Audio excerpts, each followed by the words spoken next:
When we hear the sound of my voice echoing, we know that we are on the interwebs, just waiting for that line to crawl across the screen. And any moment when we hear, okay, so I am on the stream. We should be on the stream, and we'll just inquire in the chat room. Let us know if you can hear us on the stream. Okay. So we'll give that a couple of moments. It looks like we have possibly an occasional visitor. It says RJ Chaser, but I wonder if that might be someone going by another name tonight. We all know we don't use the internet smoothly all the time, and sometimes it says, "Hey, who are you?" Yeah, like me. All right, I've got to go. Yeah.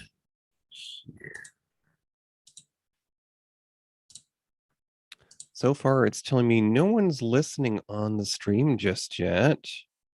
It says 0 listeners. We'll find out. Maybe if people are joining us from the land of YouTube, it's possible. But we're waiting to see if they hear us. Ooh, I think I see a phantom, a ghost. Int Tutor perhaps might be in the chat room.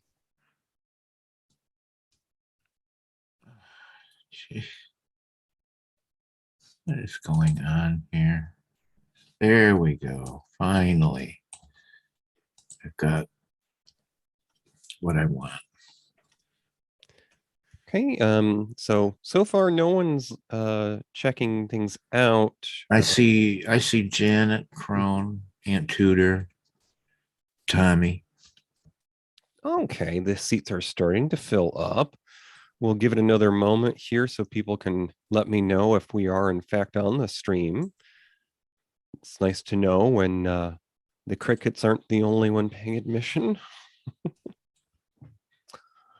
Oh, where did I put my drink?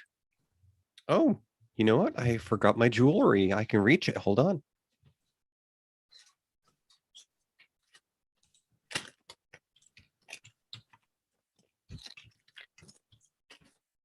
I'm doing this live on the air, folks. If you're watching on YouTube, you're about to see that he didn't go to Jared. He just went to the dollar store. Okay, DJ. Uh-huh. We are not streaming. We are not. No. Okay. An old episode of MM is on right now.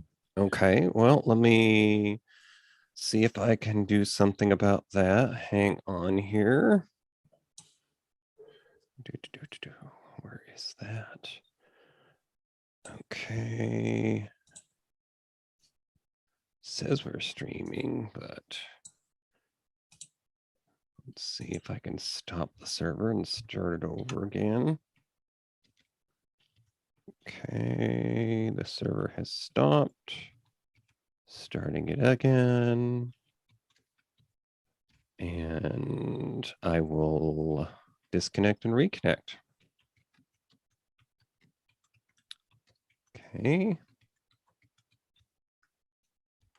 I am connecting, and we'll see if anybody can hear me.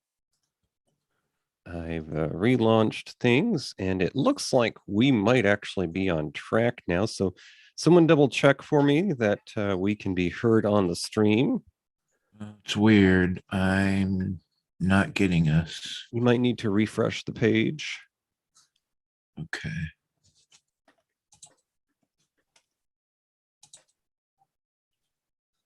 Let's see, so it says, no, I'm not hearing us. Well, I'm hearing, I don't know who I'm hearing. Sounds like Matt's other show. you know what? It's doing this again. Hang on here. Let me see why it's doing this. It's probably my settings again. Hold on. Where is this audio? Okay, I have to turn off the stream, I think, for me to do this here. So, not that we're on. Okay, so settings, stream audio. Where is it? Server settings. You mean I have to reopen the damn thing? Okay, let's try this again. Okay, close that. We're opening again. Oh, come on. Mouse troubles. Okay. Audio. It's not that one. So let's go down here. Could not open that device. So let's try the others.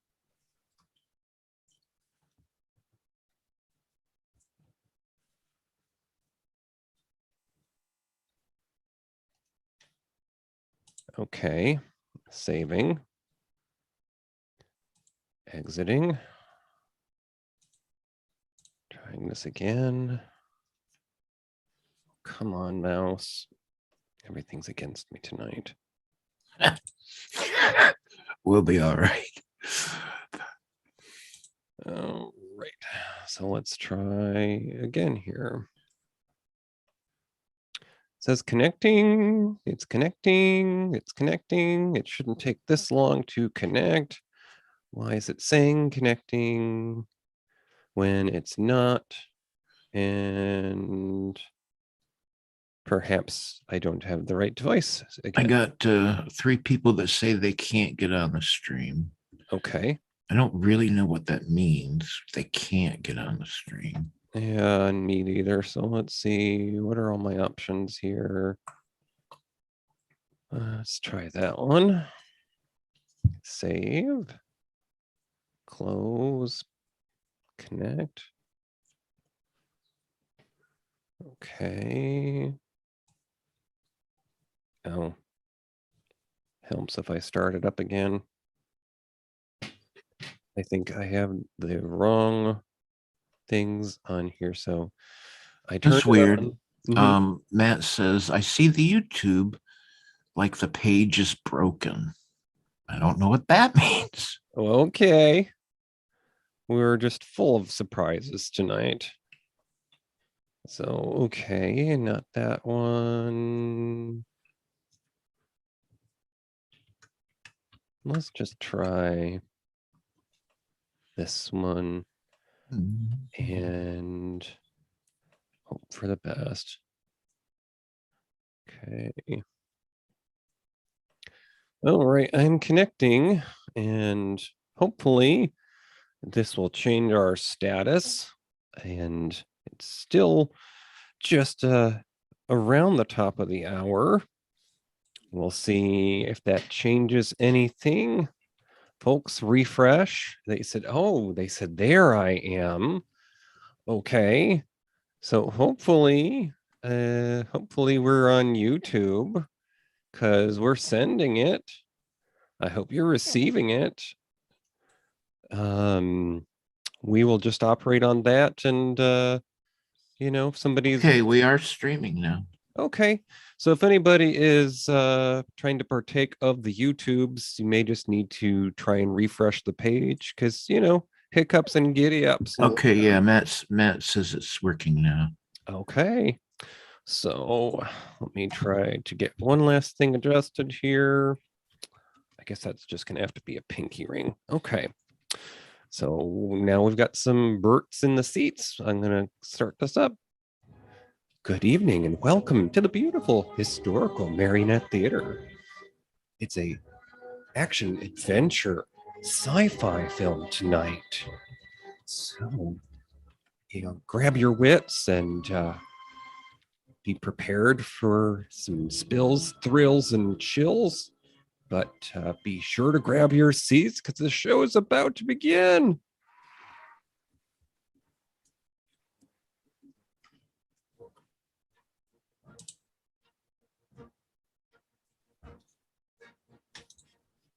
Whoa, it's still, well, we just left January. Did you feel that, Toppy?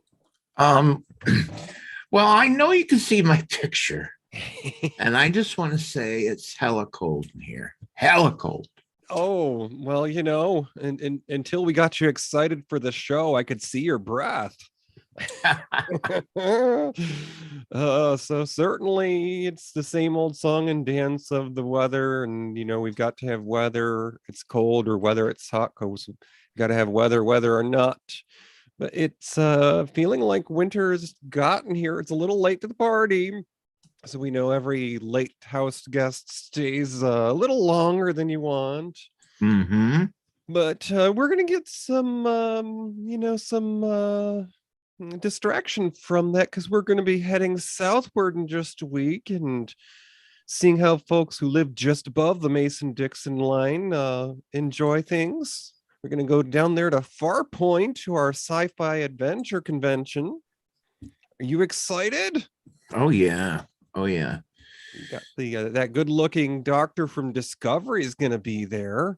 That's right. And we got one of the voices from the animated Star Trek Prodigy is going to be there.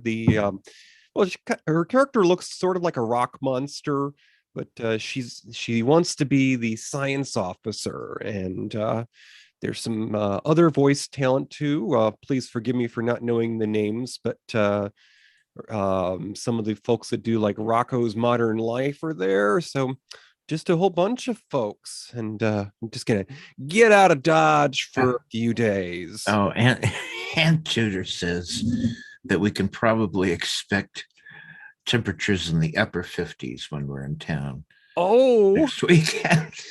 I'll have to get out the copper tone.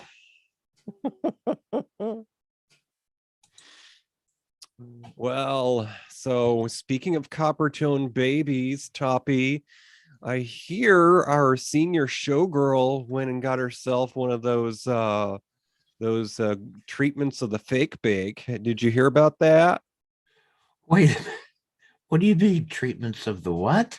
As a kid, we used to talk about people who would go to have the spray tans done, Oh yeah. and we would call that the fake bake. Oh, okay. Fake bake. Yeah. Yeah, Yeah. so Gertie went with some of her girlfriends, Oh, and I hadn't heard that. yeah, and Gertie, come on in here. Let's see what you look like. Yeah, yeah, yeah. Yeah. Hi. What do you hey, think? wow, you Wow. got some rhinestones and some tassels. You look like you're ready for outer space, ma'am. Thank you. I am. I should have been in this movie. And not as one of the reptile aliens either. No. Oh, I'm sure that you could have been one of the wizened mothers of the spoiled brats. Yeah. Yeah. Something like Oh, that. well, Anyways, I suppose you want me to introduce this thing. yes, ma'am. If you could get down there and mind the paper umbrellas. Okay. All right. I'll be right there. Okay, There folks. she goes. If we are all in our places, we'll get this underway.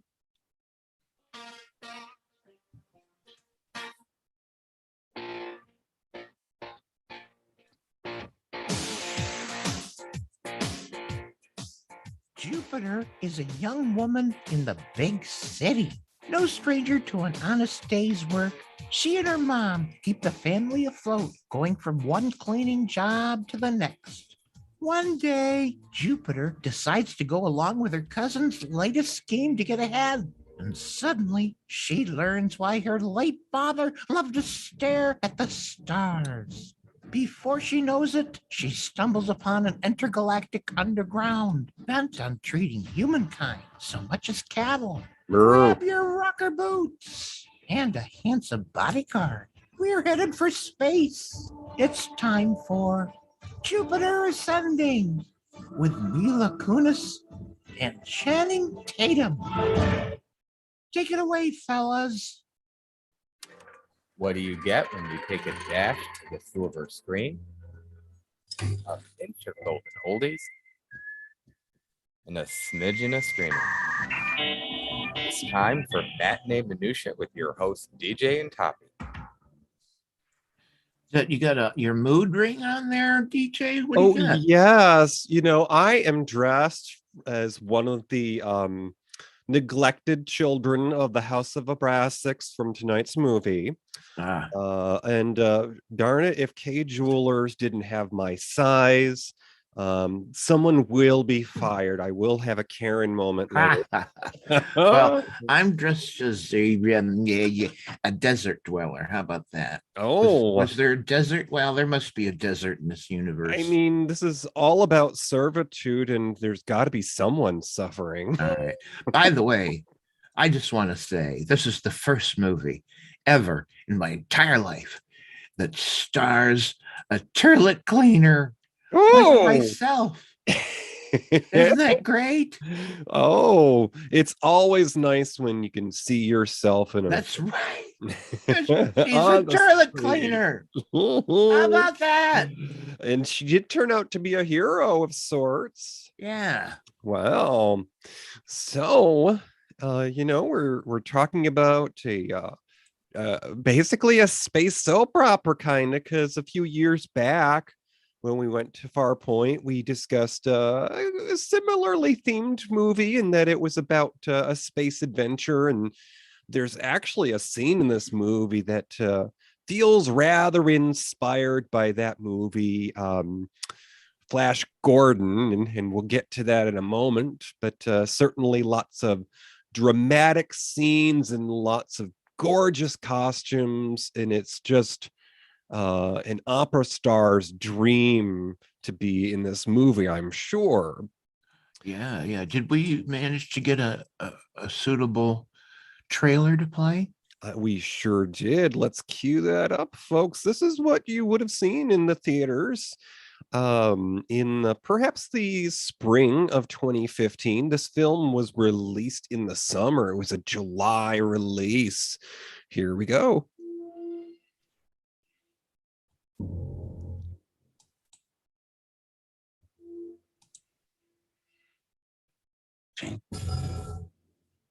Fearless, relentless. You've been searching for one thing your whole life. And she's down there. Make sure this is the right one. It's her. Good. Kill her.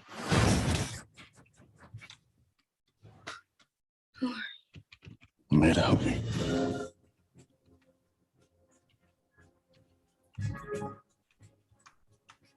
It can be difficult for people from underdeveloped worlds to hear that their planet is not the only inhabited planet.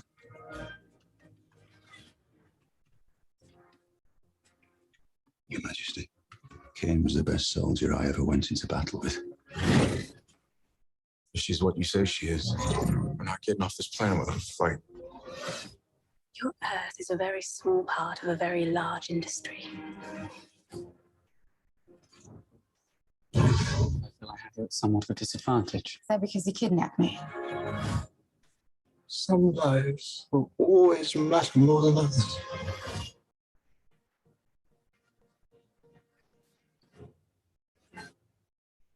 Superman!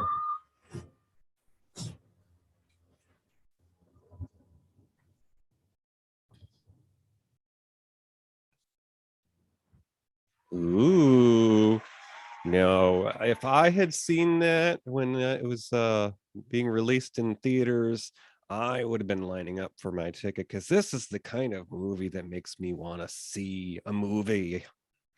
Yeah. Yeah. And well, as we'll find out shortly, people saw it, but not in droves because, like usual, we've picked a box office flop. Oh well. Well, I do hear that there's a cult following though, but I like to think that's just because we've talked about it, right? Well, why not? But I think you're right. I think it's garnered more of an audience in recent years. But why don't we set the stage, DJ? This movie came out in 2015. So what was going on in U.S. history back then? The U.S. history in 2015. California banned revenge porn. So you could you could no longer take pictures of you in the act with someone else and send it to your ex. No. Louisiana lowered their voting age to 16. Well, I guess if you could get married in that state, you should be able to vote. Grown. Nevada schools can now, as of 2015, deny driver's license to students who skip classes. Oh God, Mm. that's hitting them where it counts. Yeah, Illinois, the land of Lincoln, required e-cigarettes, no, they're otherwise known as vaping, to be sold behind the counter as of 2015. Several states in 2015 raised their minimum wages, including Arkansas, oddly enough, Connecticut, Florida, Ohio, Maryland, Massachusetts, and Rhode Island. So they all scattered around there. Okay. American Electronics retail store franchise Radio Shack. They filed Chapter 11. And after 11 consecutive quarterly losses. And to this day, radiophiles and audiophiles, podcasters alike, still wish that Radio Shack was still around the corner, but oh well. Don't let the internet fool you, because you can go to basically any store name that's gone out of business has a web page, and it's just somebody hoping to cash in on recognition. So a Moscow-based security software company, the Kaspersky Lab, discovered the NSA, so the National Security, I forget what the NSA actual full name is, ability to hide spying software and hard drives made by several top manufacturers in the computers of users from 30 different countries. So they became very popular that year for noticing this. The Obama administration removed Cuba from the state sponsors of terrorism list. So we weren't as afraid of them as at that time. I guess so.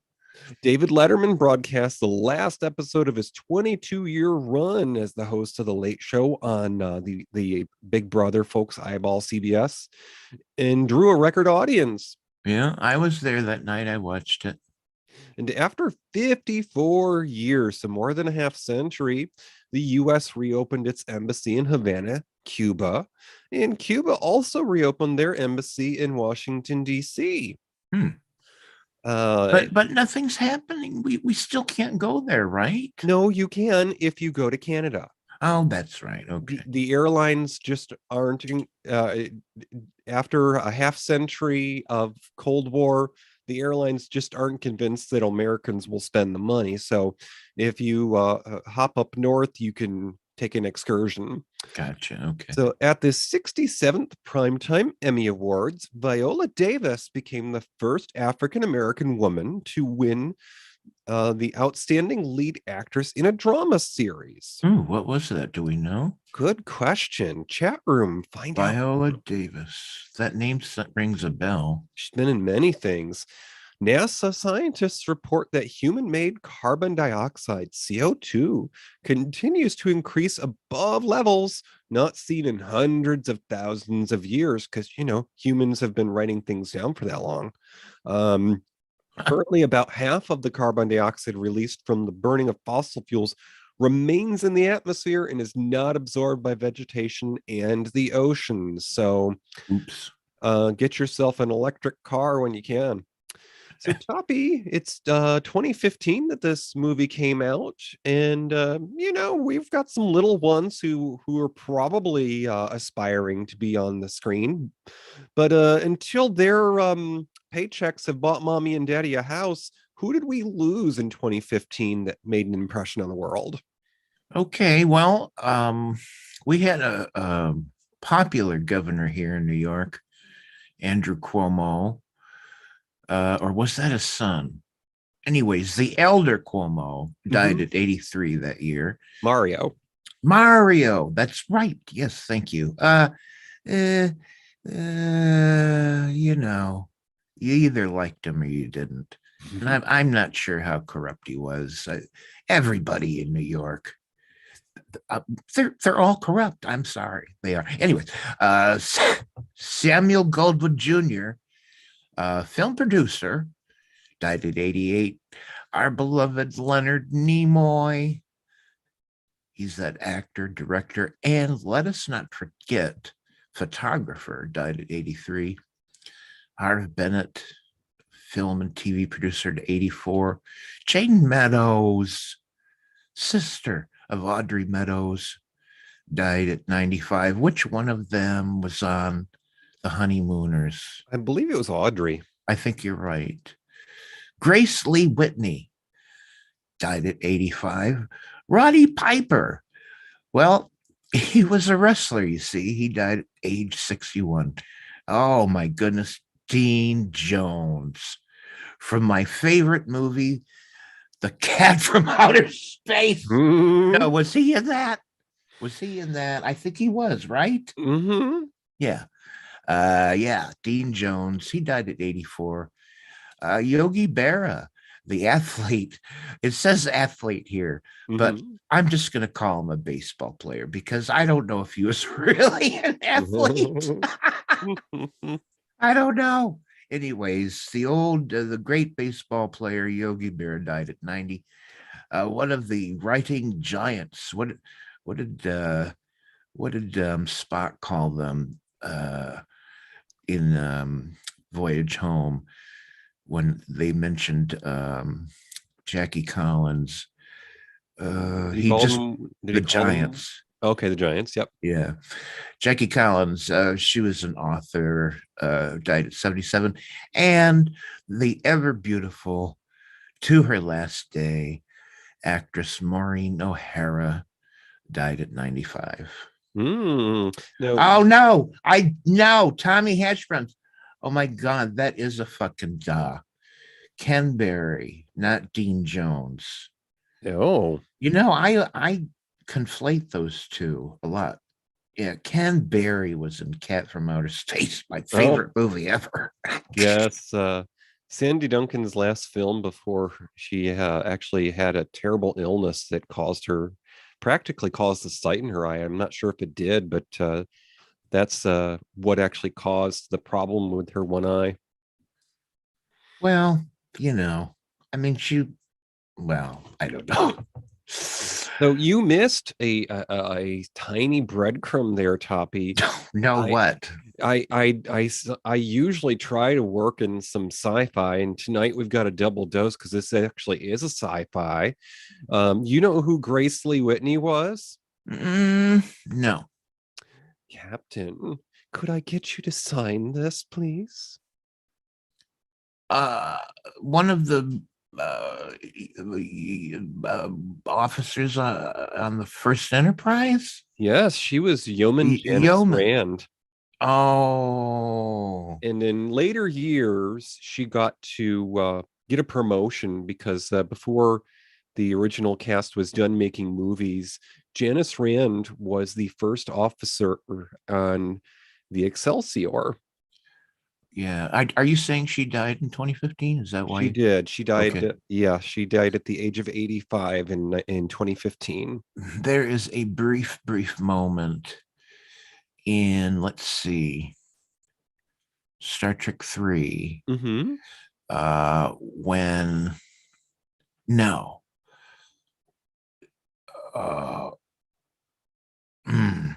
Well, she has a very brief cameo in one of them. I can't remember, but the Enterprise has returned to Earth. Mm-hmm. It must be 3. It is 3. And it's all beat up after that battle with Khan. And there's Janice Rand observing it. And she has a wistful expression like, oh boy, what has that Kirk done to the Enterprise now? And I remember seeing that in the theater and going, yeah. Oh, I was like, what? It's Janice Rand. Yeah, it was such a brief moment. She was almost unrecognizable because I think in that appearance, she was actually a redhead, which Yeoman Rand was never a redhead. She was always a blonde before. Yeah, I don't know, but I don't think I had any trouble recognizing her. Yeah. So Jupiter ascended. Ascending came in. We already said it was a flop, but what was going on in the box office? Alrighty. So in 2015, Jupiter Ascending. Now I misspoke, as I sometimes do. This was actually released just in the end of winter that year. It was released in February, just before Valentine's Day. And actually, if I look over here on my little sheet of trivia, let's see, on the date for the wide release of the movie, Jupiter, the planet or gas giant, was at its opposition, which means it was at its closest point to Earth, and the sun fully illuminated the planet's face. So the Wachowskis could not have planned for a better release date. Anyways, Jupiter Ascending was released on February 5th, and it reached number 61. Wait a minute. Mhm. I have to ask, how did you find that out, DJ? In that little place called Trivia. Okay. Gotcha. So Jupiter Ascending brought in 47 million now. I mean, if I had 47 million, I'd probably be doing the happy dance and not having many cares, but it only came in number 61 that year. Right. And we should say 47 is just the US. Mhm. But yeah, it barely ended up making, well, actually, it didn't. They spent more on the movie than they made. Yeah. One of few Wachowski movies that were like that, because I'm pretty sure The Matrix performed higher than that. Oh, way. Matrix was a bona fide hit. So at the top of the box office in 2015, what was right up there on everybody's tips of their tongues at 652 million. Jurassic World came out in 2015. Now, this was the fourth film in the series, but it was the first in over a decade since the last one. And it brought us Mr. Chris Pratt, say what you will. Number 2 that year, bringing in 651 million. 651 million. It brought us back Harrison Ford, and it was the Star Wars The Force Awakens. Now, this was the second set of the trilogies. Yeah. So this was actually 1, 2, 3. This is actually film 7 in the series, but the fourth sequel is this is after Disney acquired it. exactly, and more importantly, and it introduced us to the likes of Daisy Ridley and John Boyega and Adam Driver, who were at the beginnings of their acting careers at this time. It's hard to believe Jurassic World made more money than The Force Awakens, but it did not much more. I mean, it just made a million more. 1 million more than Star Wars. People might have had more popcorn. Who knows? Yeah, there we go. Anyways, number 3 in the lineup for that year was The Avengers: Age of Ultron. Now, this was only the second film in the 4-part series. It came in with 459 million, and of course, it has Mr. Robert Downey Jr., Chris Evans, and a lot of them. It was a sequel to the 2012 film. Now, putting things into perspective, around the neighborhood of Jupiter Ascending's performance, one better than Jupiter Ascending was just a rung above, brought in 47.4 million, starred Sam Rockwell, who some of you may not recall, but he was the unnamed sort of extra in the Galaxy Quest movie with Tim Allen. That was Sam Rockwell. And this was Poltergeist, the more modern remake, of course, from 2015. And that was directed by, I'm missing one here. Okay, well, anyways, that was directed by the author of the Ghostbusters Afterlife. And that's his name is Gil Keenan. So, Toppy, there is a whole bunch of people who came together to make this film. However, we are at about the halfway mark in this evening's show, so we're going to step on over here, and we are going to regale you for 3-ish minutes in an interview with Mila Kunis, the star of Jupiter Ascending. So, Mila, what appealed to you about the idea of working with Wachowskis on Jupiter Ascending? I'm a huge sci-fi nerd. And so for me to do a sci-fi film was going to be kind of nerve-wracking because I'm such a fan of the genre.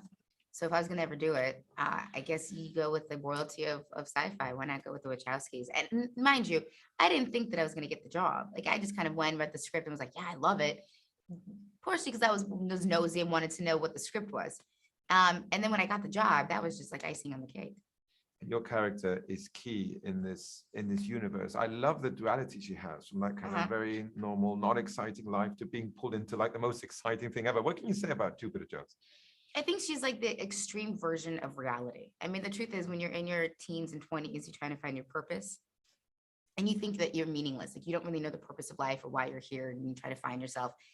And then ultimately you come to your own and figure out what it is about life that you want. In her world is the exaggerated version where ultimately she doesn't know her purpose. She doesn't know her worth. She kind of feels like she doesn't really know her place on this planet. And then ultimately finds out that her purpose is much greater than her own and comes to it and empowerment and takes it and embraces it. So it's kind of just like the extreme version of, I think, what everybody can relate to. That must be a fun character to play. Yeah, it's always fun to play anybody that has a transition. And this transition starts when she meets Kane. How does he change her world? I mean, you know, she meets a very good-looking Channing Tatum with the little pointy ears. Anyways, when she meets Channing's character, I think she's just so enamored by the idea of life and actually feeling alive for the first time in her 20 some odd years that she's open-minded and embraces it and kind of goes along for the ride and doesn't really know what to expect. And, you know, goes along for a ride with a very good-looking Channing Tatum, which doesn't hurt. And you guys have great chemistry. How was it to work with him? I loved Channing. I loved everybody in this film, from Douglas to Eddie to Channing. I think everybody was so wonderful and so great.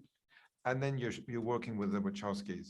How do they function? Because they write everything, direct everything, produce everything together. How does that work? They work as one brain, and you'll never see them separate. Like on a set, if there's multiple units going on, they travel from unit to unit as a whole.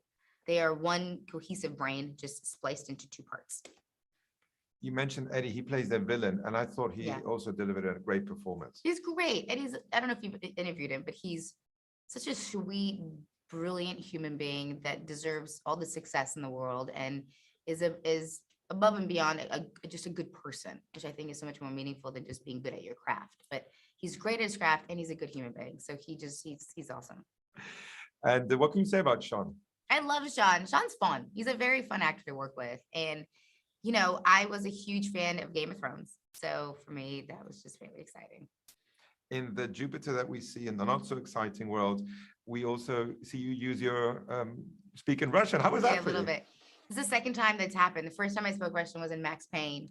And it's a little, oddly enough, nerve-wracking because the only time I ever speak in Russian is to my parents or my grandparents.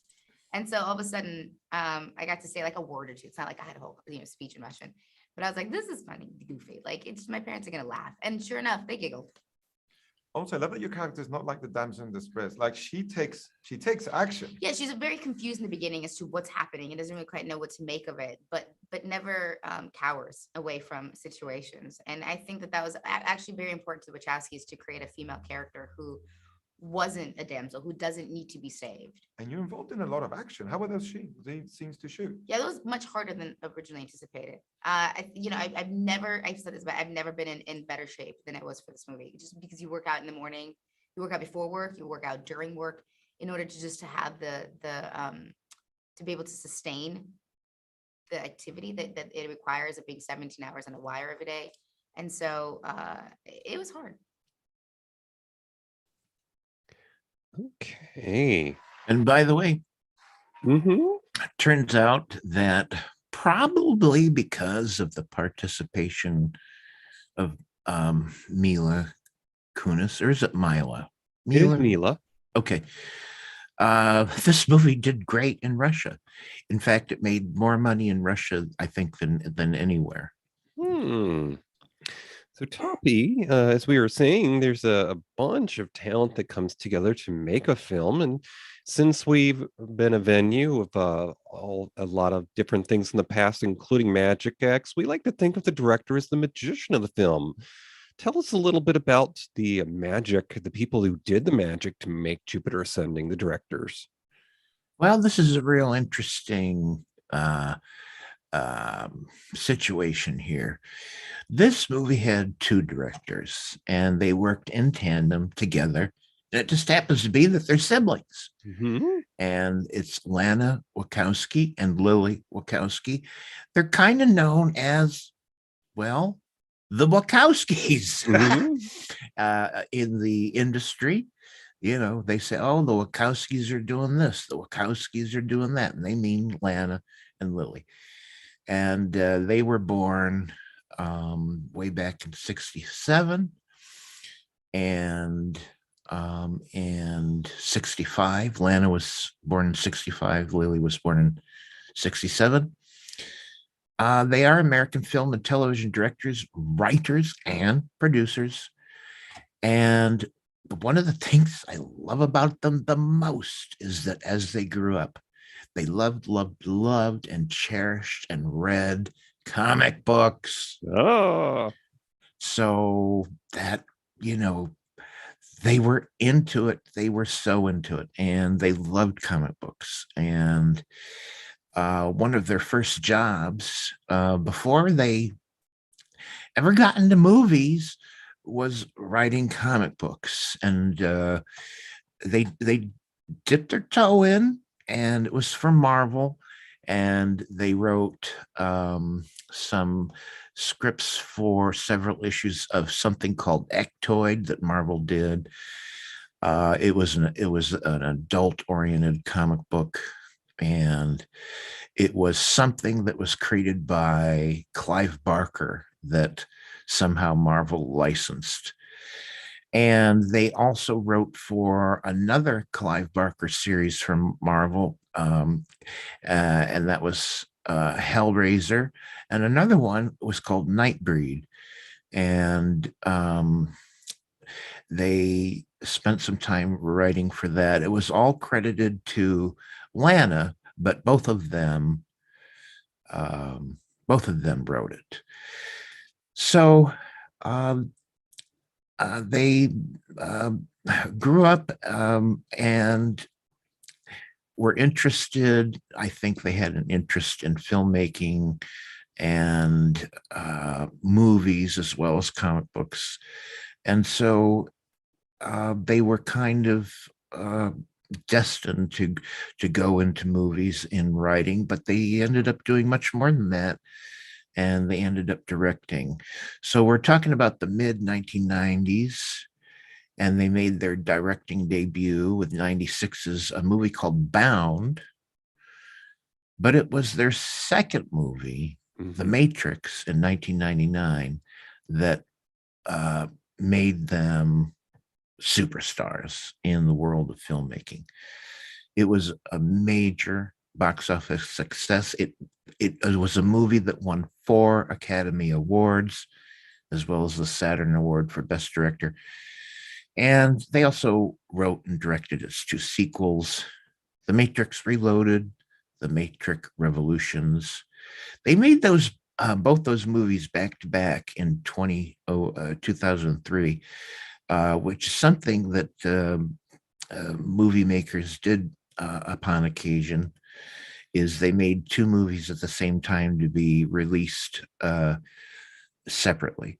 I think Lord of the Rings did a little of that. It's been done in many movies. Superman, the movie, Superman 2 were both made at the same time. Anyways, so that was a successful franchise. And the Wachowskis wrote and produced it after that, V for Vendetta, which was a success. And in 2008, they did a movie called Speed Racer, which was a live action adaptation of the Japanese anime series. And by God, I haven't seen it, but I loved that cartoon. And someday I'm going to watch that damn movie. Their next movie, Cloud Atlas, was released in 2012. And then they did Jupiter Ascending, which is what we're doing tonight. They got into doing some series on TV. There was a Netflix series, Sense8. They co-created that with writer J. Michael Straczynski, another comic book writer. Oh yeah, who's done some writing for Sci-Fi as well. Yes. Babylon 5, I do believe. Yep, that's right. That series debuted in 2015. The second season of Sense8 ended the series in 2018. And actually, that was Lana's first major creative undertaking without Lily. And at this point, they pretty much start working on separate projects. As far as I know, there wasn't any problem, but they were growing as artists and becoming more independent and working separately on different projects. So Lily wrote and executive produced several episodes of Showtime's Work in Progress. That was 2019. And Lana was filming another in the Matrix series, The Matrix Resurrection, in 2021. And there are those of us who are aware and know, and it's not a secret, that both Lana and Lily are trans, and they I think DJ, I'm not sure, but I think they transitioned sometime after The Matrix, at least the first movie. Right, and each went on that journey at different times, because I have seen interviews where one was female presenting and the other was not yet. Yeah, that's right. How interesting, that they transitioned their siblings. I think it's fascinating and wonderful. So, anyways, they, have been Dynamo producers and directors. They've been quite successful. But let's talk about Mila Kunis, because she's in almost every single scene in this movie. She plays Jupiter Jones. What do we know about her? Oh goodness, talk about coming full circle, because we started this journey 4+ almost 5 years ago, and that started with Jane Fonda and Barbarella. Now we have Mila Kunis, the raven-haired beauty who was born in Ukraine, and well, she gets to keep her clothes on, but she has an outer space adventure. I am sure Jane Fonda is just a little bit jealous to some degree. Anyway, that really is interesting when you think of these two films. That's real interesting. The differences, it's just a difference in, good Lord, how many years? 60, or is it 70 freaking years apart? I would say it's at least 40 to 50. Dude, I do that. I count good. Well, I mean, you're still stymied because the toilet cleaner was a hero. Oh, okay. Yeah, so Mila Kunis played Jupiter Jones because she did have a full name. As I mentioned, she was born in Ukraine. It's not the Ukraine, it's Ukraine. And moved with her family to California when she was only 7. Now, her father was a mechanical engineer and her mother was a physics teacher. So they've got some brains in that family. Kunis began working on television with appearances on shows such as Days of Our Lives in 94, and one appearance as Young Hope in that show. Then on the John Larroquette show, that show in 95 that was a spinoff sort of Night Court, but not really. He got to have his own show because he stayed on the network. And she also had a guest appearance on Baywatch in 98. Now, in 98, she was cast in her most iconic role, of course, as Jackie in That 70s Show, which would introduce her to her future husband, a series that would last 8 seasons. Now, Kunis auditioned for the sitcom That 70s Show at the age of 14. She might have told a fib, but though actors had to be at least 18 to get the role, she truthfully claimed she would be 18 on her birthday, but just didn't say which birthday, and it got her the part. Although she's mostly known for playing Jackie Burkhart, which was her character's full name on That 70s Show, she has shown the world that she could do so much more. Since 99, she provided the voice of self-conscious daughter, you may not have known this, Meg Griffin on the animated sitcom Family Guy, done by Seth MacFarlane. And her breakthrough film was Forgetting Sarah Marshall in 2008. She played a free-spirited character named Rachel Jensen in that. Now, Mila has since starred or co-starred in the films Max Payne of the same year, The Book of Eli in 2010. It's also in 2010 with Natalie Portman, The Black Swan, and I think Winona Ryder as well. Friends with Benefits in 2011, and Ted with Mark Wahlberg. That's the movie about the teddy bear that could talk to him. Oh, yeah. And this is one of my favorites. James Franco was in this movie in 2013. It was a take on The Wizard of Oz, but because different studios own the rights to the different versions of the Wizard of Oz story, they had to be a little ambiguous. So there was no Wicked Witch of the West and that sort of thing. But Oz the Great and Powerful starred Mila Kunis in a character that would basically become the Wicked Witch. And it's quite literally magical to behold. So I definitely would encourage you to see Oz the Great and Powerful with James Franco and Mila Kunis from 2013. Now, in 2016, Kunis would appear in the first of the 2 Bad Moms movies. Now, the first one would star Kristen Bell, and of course, everyone's favorite blonde-haired beauty from Fox's sitcom Married with Children, Christina Applegate, and Jada Pinkett Smith. Don't mention her name. Anyways, and then in 2018, she was in Okay. I just got that joke. I just got it. And then in 2018, she was in a film with Saturday Night Live personality Kate McKinnon, who's very famous for doing an impersonation of Hillary Clinton, among many others. A film called The Spy Who Dumped Me. And in more recent years, Mila Kunis finally got married to the guy she fell for on screen in That 70s Show, Ashton Kutcher, although Demi Moore was first at bat, and I hear she has a tell-all book, but she has 2 children with Ashton nowadays. All right. Well, I'm going to talk about Channing Tatum. Okay. Her co-star. And I just want to say, speaking of Ashton Kutcher and all these young kids, I couldn't pick them up out of a lineup.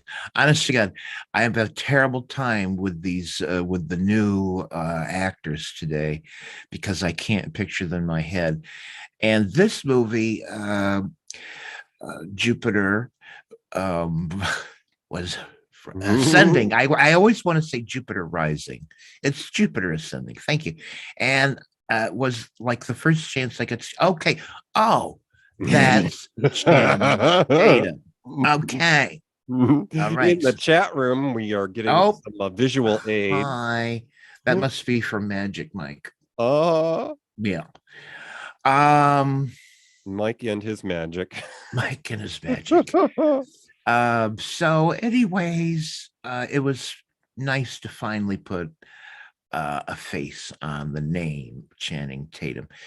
So he is an American actor and producer. He was born in 1980, and he spent most of his teenage years in Florida in Florida. I said in the Floridas. Attending high school, he had an interest in athletics, football, soccer, track, baseball. He later went to Glenville State College in West Virginia, and he was on a football scholarship, but he dropped out. I don't know why, but he did drop out, and he went back home and just started working odd jobs. But one of those odd jobs ended up being a nightclub stripper for reals. Mm-hmm. Well, he was discovered by a model talent scout and was ushered into the fashion industry, and he became a well-known and very busy model. How about that? Mm-hmm. By 2005, Tatum began finding roles in movies, and he made his film debut in 2005 in the drama Coach Carter. But his breakthrough role, or you could say breathtaking, was in the 2006 dance film Step Up. But he gained even wider attention for his next movie, the comedy drama Magic Mike. That was 2012, which is a movie kind of based on his months of working as a club stripper. And he also starred in the sequel, Magic Mike XXL. What does that mean? Is that a Roman numeral or extra large? What? It's a reference to size, but it's a sequel, so they had to change the title. Okay. All right. That sequel was in 2015. He also produced that movie. And also in 2015, he did Jupiter Ascending.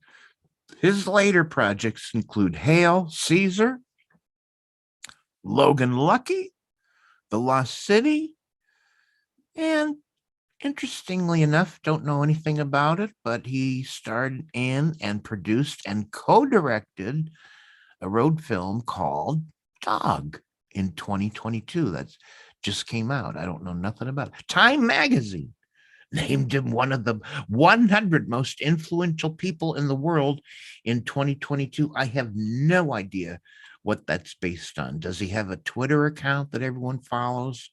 What makes him influential? Does he do TikToks? What does he do? I don't know. But there you go. Well, so yeah, go ahead. I was going to say Channing Tatum has been in the public eye quite a bit over the years for, among other reasons, because of course he's easy on the eyes, but Channing Tatum is a very big ally of the LGBTQ plus community, because in more than one interview, he has spoken about being openly affectionate with someone of the same sex in the past. So he's not ashamed to admit that his attraction is not based upon one gender. Okay. Is anything else? I mean, is well to because be because of those interviews, people are constantly questioning, his sexuality, when he's just simply been open-minded and has said that he's experimented in the past. And of course, as we should mind our own beeswax, because someone's happiness is their own. There you go. But TJ, this movie had a wonderful supreme villain.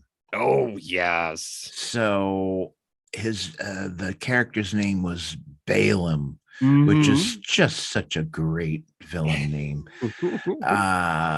And who is he played by? Oh goodness. So Balaam Abrasax, because just like the Greek gods, we've got to have a temple, a name for the family, the House of Abrasax, and Balaam is the oldest male, so of course he thinks that he should be the one who inherits his mother's estate. So Eddie Redmayne played Balaam Abrasax. Now Eddie was born in London, UK, and he attended Eton House, Colette Court, and Eton College, which placed him in the same year as Prince William. So they might have seen each other in the cafeteria. or had some classes together.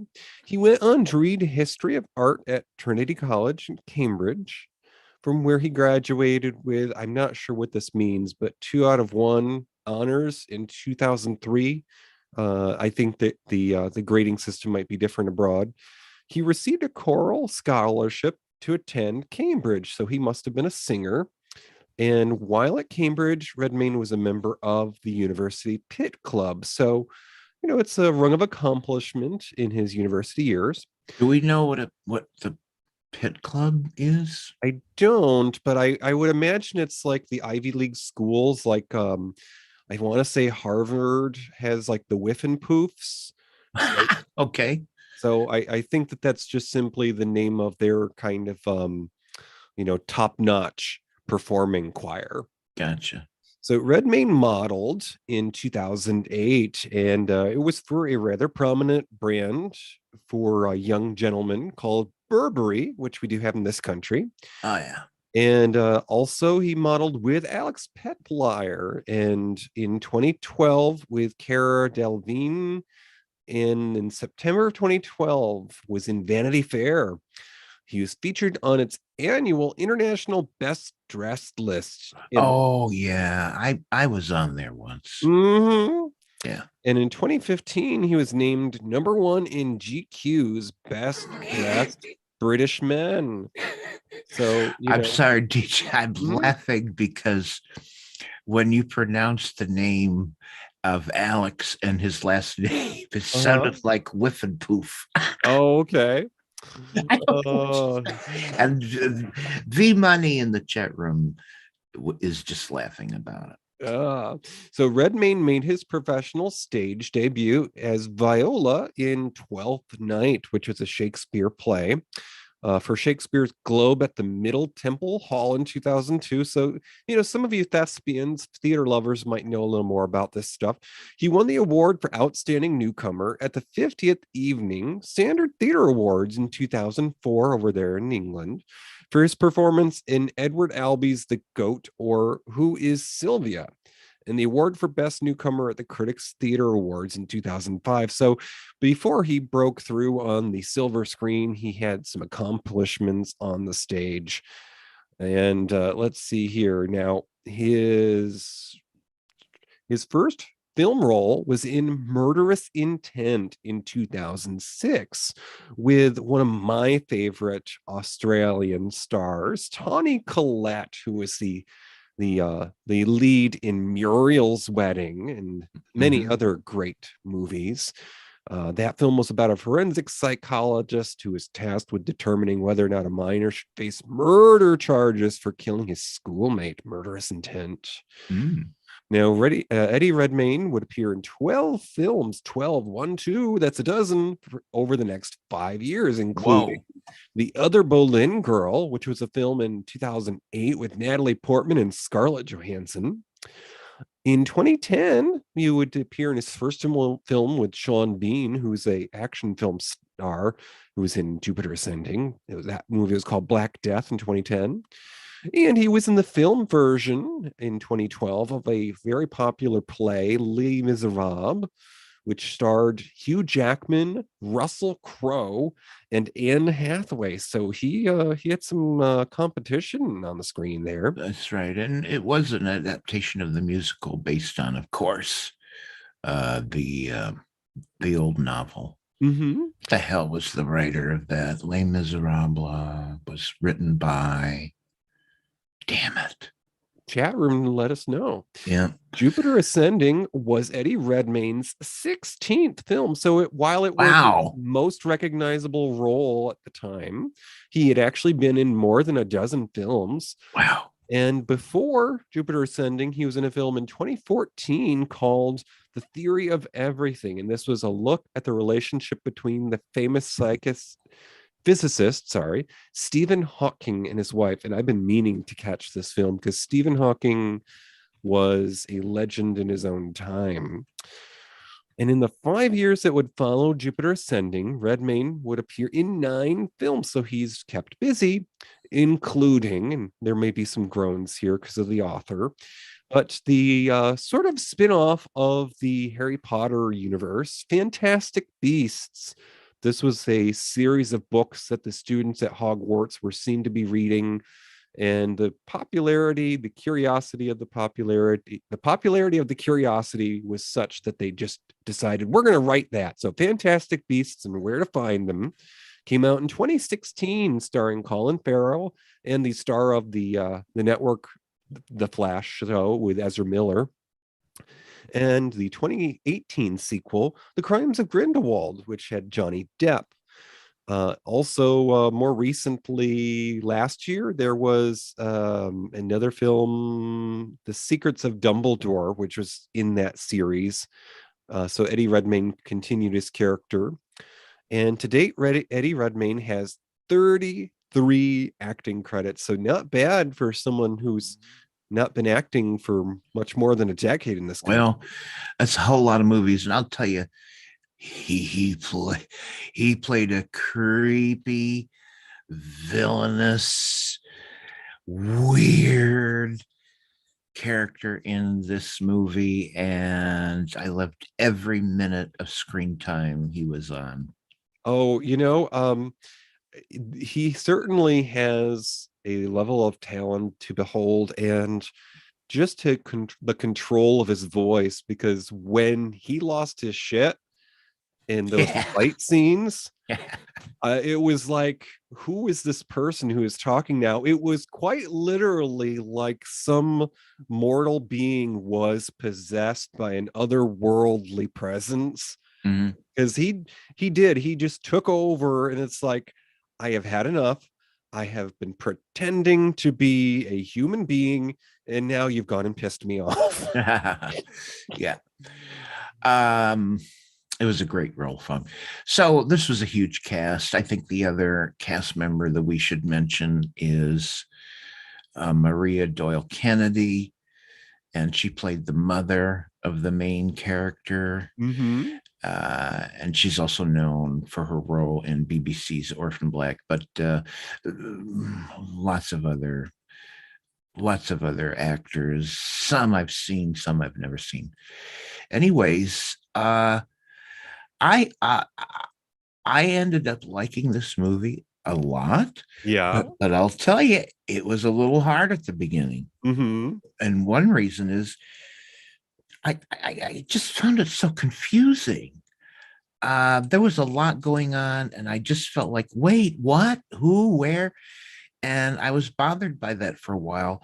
And then it eased into the second half where, I don't know, it just became easier to follow, Channing wanted to get to Mila before the wedding ring wrapped around her finger, and then it became a little simpler for me. But at the beginning, I was going, okay, okie doke, alrighty, I'm confused, but fine, whatever. But I'll tell you, by the end, I was thoroughly entertained.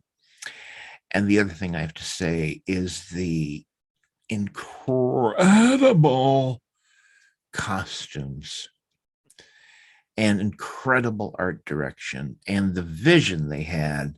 The team of people they had coming up with these sets and the look and the costumes really floored me. I was very impressed.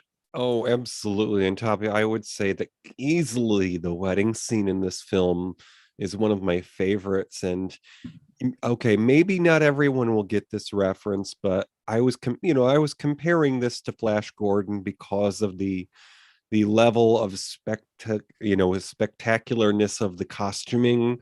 Okay. And the sets, but the dress that Mila Kunis wore in the wedding in this was befitting of an album cover from Bjork. It really was.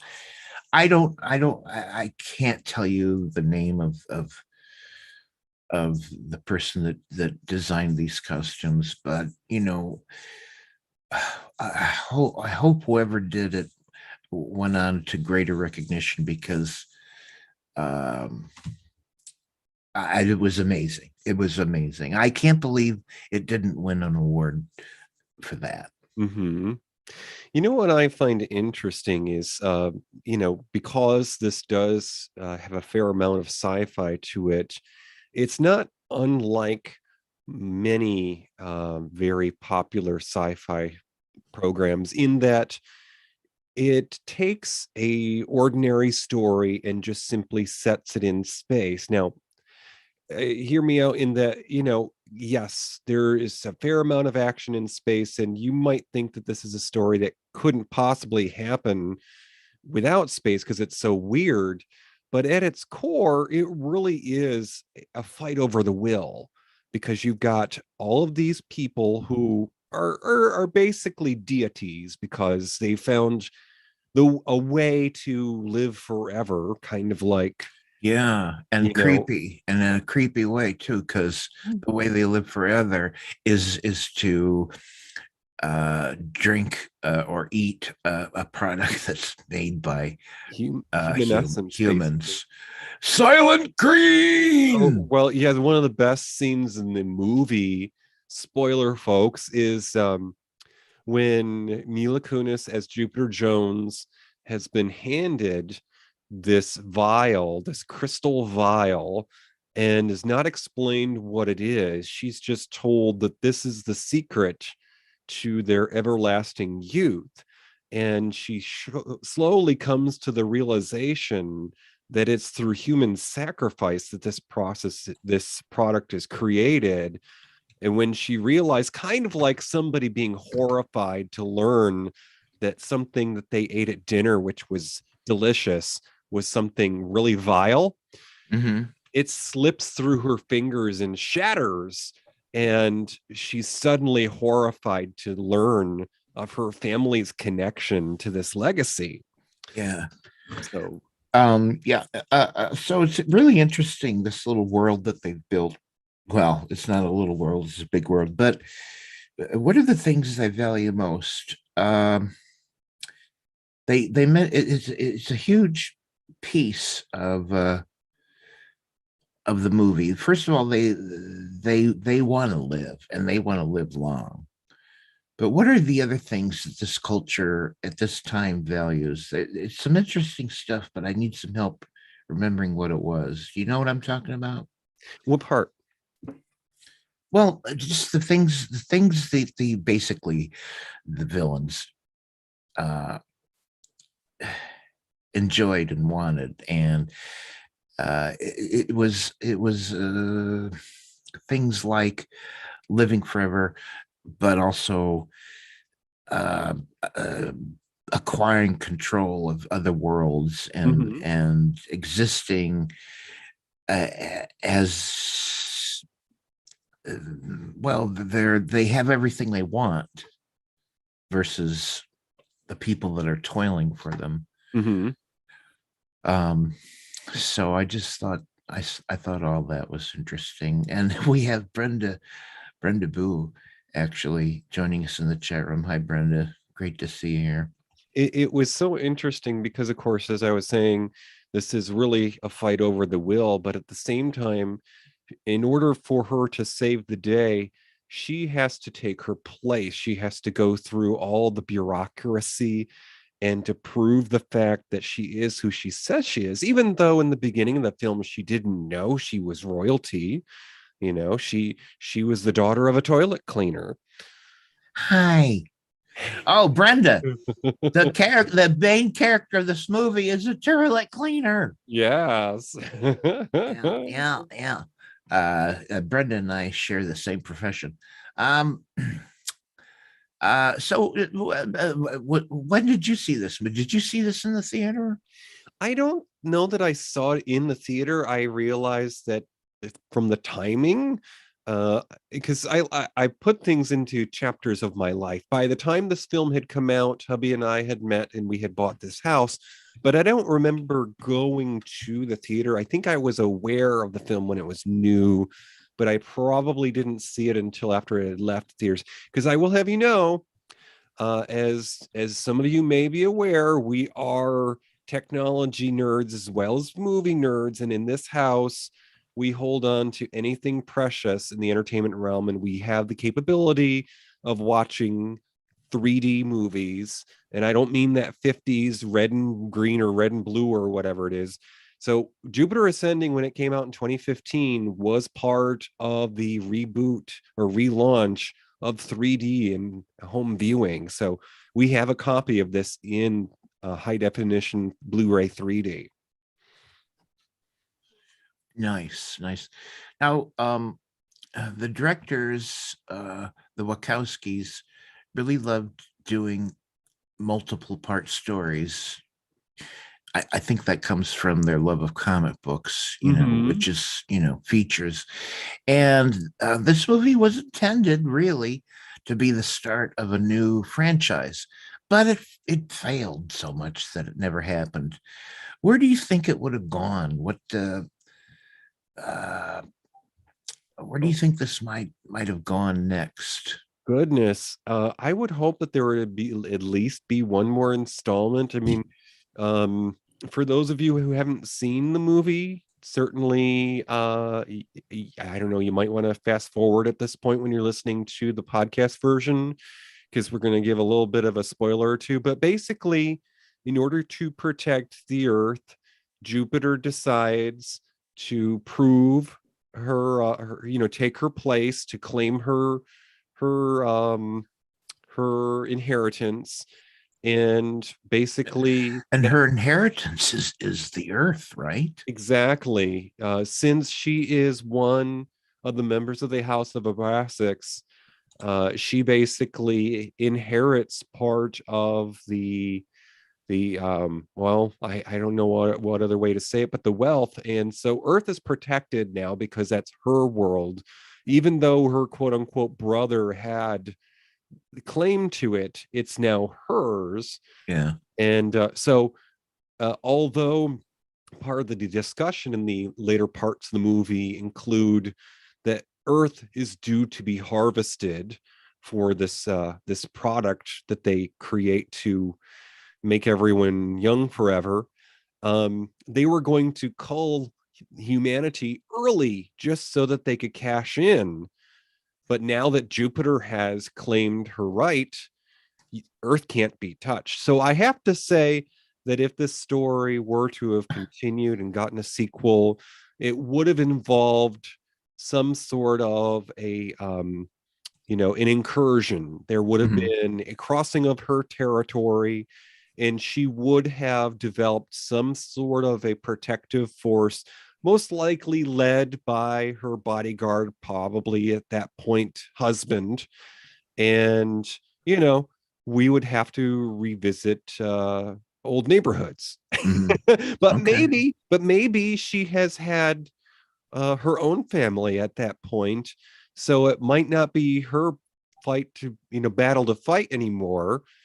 And some other young thing might come up and be the star. But I don't think that Mila is out of the running to be the lead. But certainly introduce us to the future ex Disney star. All right. Well, folks, we're going to wrap this up soon because it is getting late. But and Gertie's going to miss her bus. Right. Well, we can't have that. But just a little bit more. One of the things I liked was that at the beginning, our main character, Jupiter, is, totally taking her family for granted. And by the end, because her family was put in jeopardy in the course of the movie, it ends with her having a completely different attitude with her family. And I appreciated that because those kinds of things, can happen. And I got a question at the very, very end, DJ. Channing Tatum suddenly has wings. Where did they come from? Why are they there? Where were they before? And what's up with the wings? Okay. So, for those of you who maybe haven't seen the film, Channing Tatum's character is sort of a mercenary. He's for hire, and there's this faction called Aegis. Now, I'm not sure if that has a root in Greek mythology or not, Aegis, but they're a protector force, not unlike the Navy SEALs, I guess. And so, through the course of his backstory, he betrayed someone and he was made to pay the price. So he lost wings that he had. He himself is the marks on his back. Yeah, so he's an augment and he lost his wings as Oh. punishment. So even though that was brought up because he's the cool bad boy that Mila Kunis is doing. Now, I'm sorry, but were you creeped out? Did you think it was tacky when there was that scene that he was explaining to Jupiter that he's basically part dog and not worthy of her, and she said to him, "I've always loved dogs"? It was awkward. That was Yeah. yeah. I was watching that and I went, okay. That was All right. that was this generation's Luke and Leia kiss, I think. Okay. But yes, he was rewarded for saving Jupiter's life. So his badge basically was reinstated and then he got his wings back. But it is a little bit like It's a Wonderful Life because the angel got its wings. Yeah. There were also references to oh Jesus. The Oz movie, Mhm. Wizard of Oz. What there were kind of references to Wizard of Oz, I thought. Mhm. Anyways, what did you like this?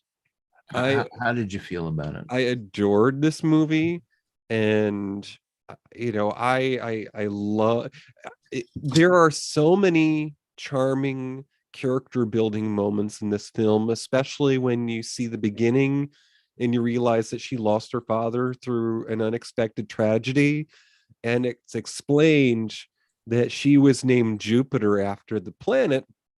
And it was so cute because the mother was like, "Are you kidding me? We're not going to name our daughter that." And then her father explained why he wanted to name her that, and it was like, that's why it will be perfect to name her this. But I think that the best moment in the whole movie is at the end when her family gets her the telescope. Yeah.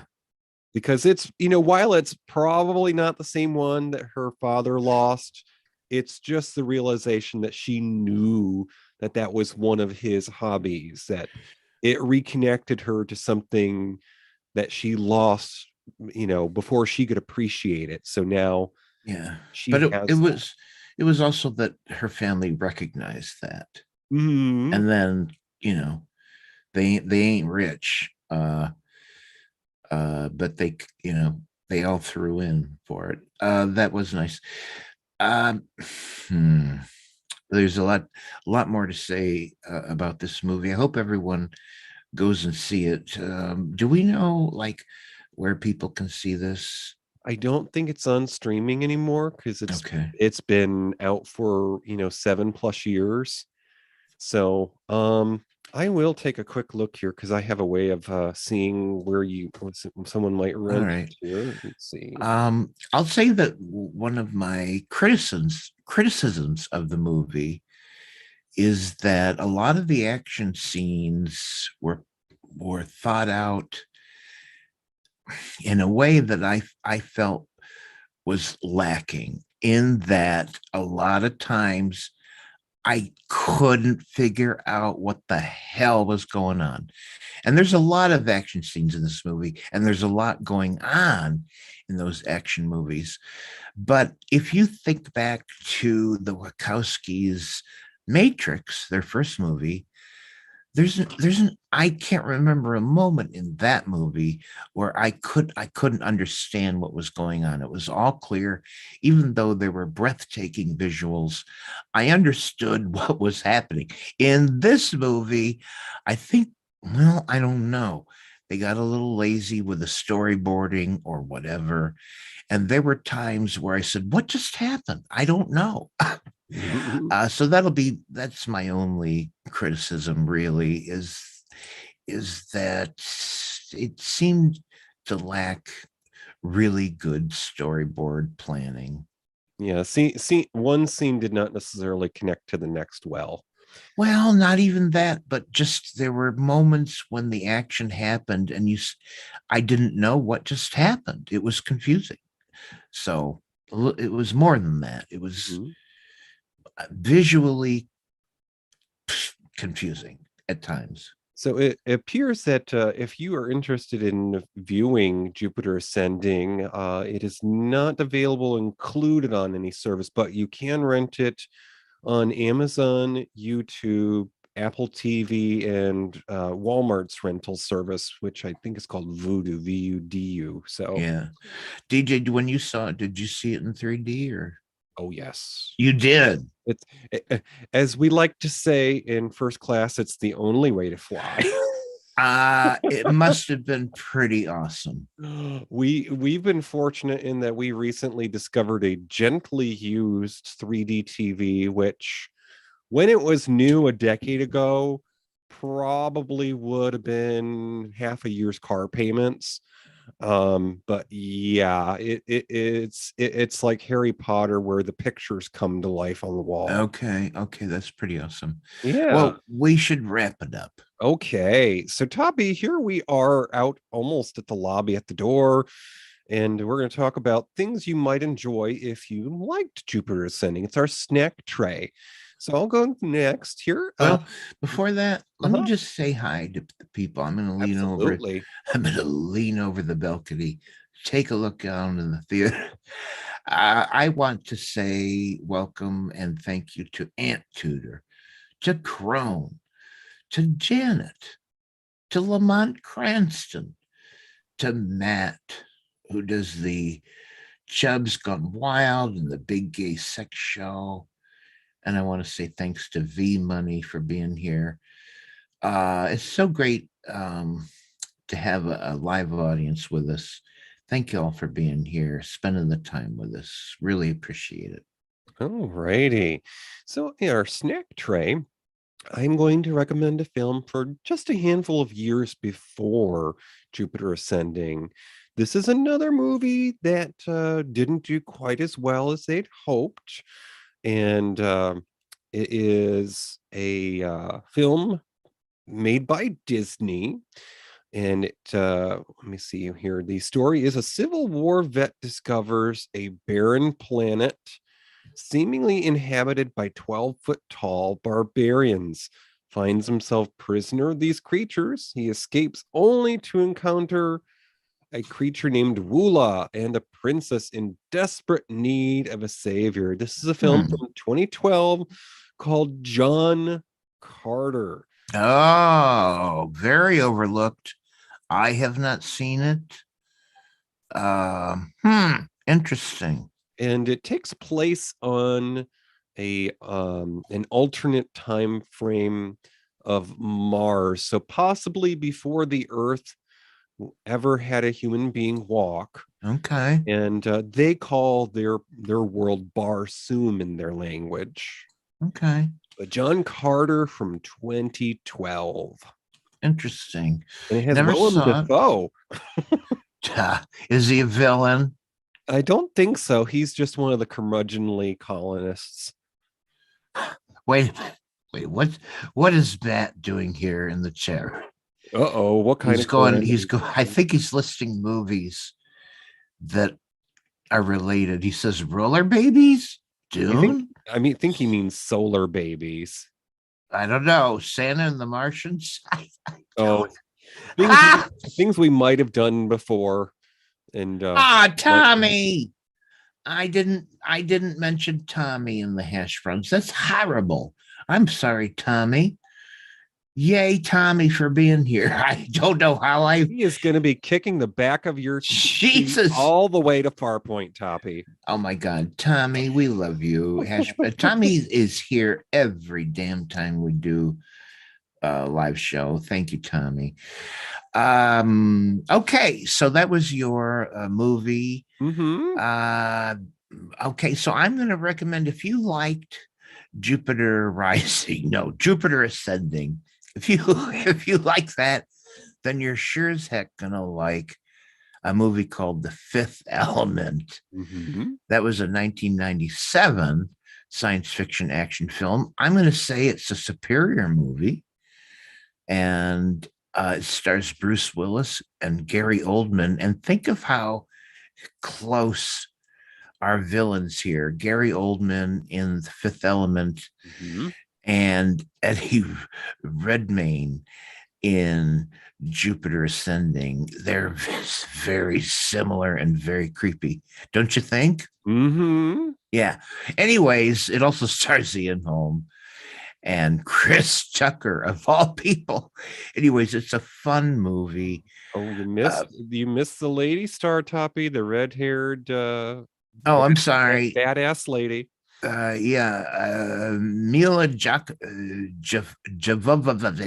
how do you say it, DJ? Okay, she is the star of the Resident Evil films, Mila Jovovich. Thank you. Otherwise known as I'll kick your ass for not saying my name right. Anyways, I'm sure a lot of you have seen it and you know what it's about, but it's a fun science fiction story it's a battle for the defense of Earth, and they've got to collect these mystical stones, and et cetera, et cetera. And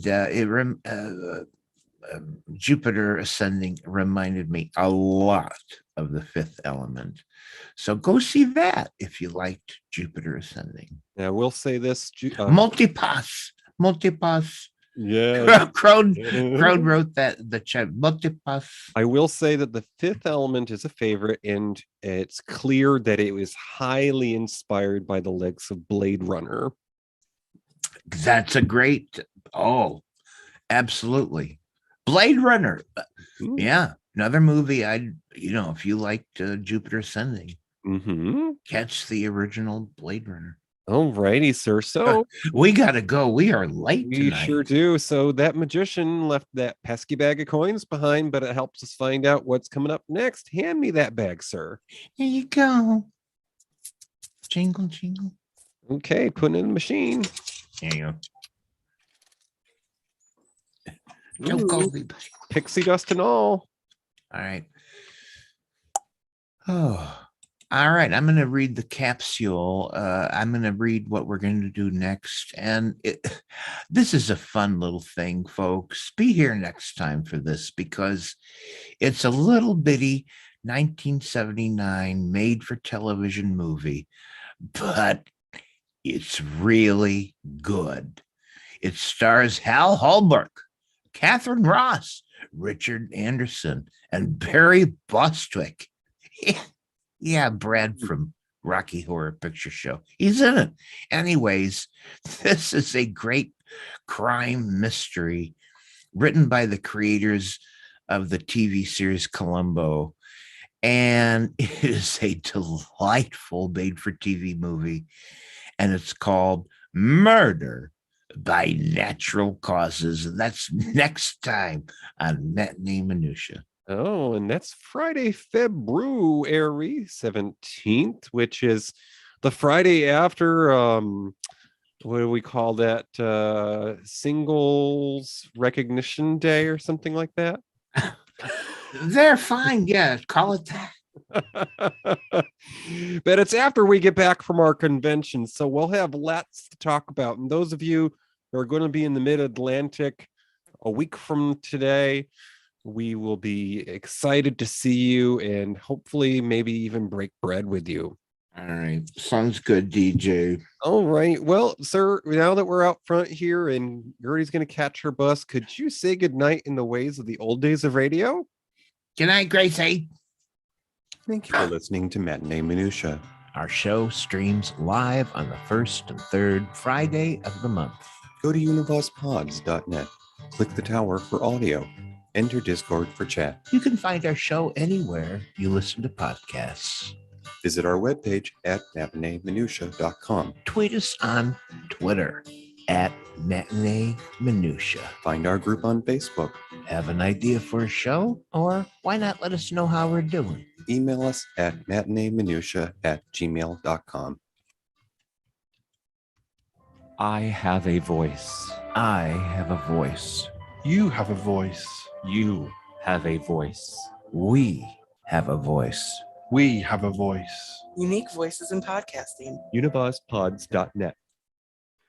Alrighty, so we're gonna say goodnight and we're gonna, do our fun farewell and have a little jingle. Lots of candy, lots of dancing, and some people in uniforms sometimes. There you go. Okay, we are going to go off the stream. Stop recording on that part.